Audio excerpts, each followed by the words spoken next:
पुणे महानगरपालिकेच्या सर्वसाधारण सभेत राजकीय वातावरण तापल्याचे दृश्य पाहायला मिळाले. आम्हाला संरक्षण द्या अशी घोषणाबाजी करत विरोधी पक्षाचे नगरसेवक थेट सुरक्षेचे सेफ्टी हेल्मेट घालून सभागृहात दाखल झाले. काँग्रेस आणि राष्ट्रवादी काँग्रेस शरद पवार गटच्या नगरसेवकांनी सत्ताधारी भाजप विरोधात अनोखे आंदोलन छेडले. यामुळे महानगरपालिकेत एकच चर्चा सुरू झाली होती.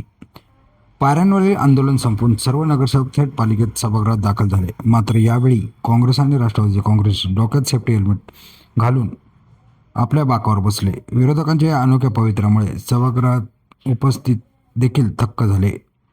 प्रशांत जगताप या आंदोलनाबाबत बोलताना म्हणाले की काँग्रेस नगरसेवकांनी माजी महापौर प्रशांत जगताप म्हणाले की काही दिवसांपूर्वी नगरसेवक गफूर पठाण आणि भाजप नगरसेवकांमध्ये जी बाचाबाची झाली त्याने सभागृहाची संस्कृती धोक्यात आली आहे.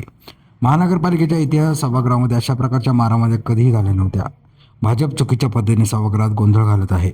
इथून पुढच्या काळामध्ये अशा घटना घडू नयेत आणि नगरसेवकांना सुरक्षा मिळावी म्हणूनच आम्ही आज पायऱ्यांवर बसून अनोखे आंदोलन केले आणि सुरक्षेचे प्रतीक म्हणून सभागृहात हेल्मेट देखील घातले.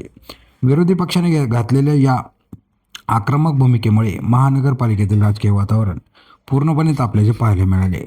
सत्ताधाऱ्यांच्या कथित झुंडशाहीला उत्तर देण्यासाठी विरोधकांनी थेट सुरक्षेचा प्रश्न ऐरणीवर आला आहे. आता यावर भाजप काय भूमिका घेते आणि महापौर या प्रकरणी काय पावले उचलतात हे पाहणे महत्त्वाचे ठरणार आहे.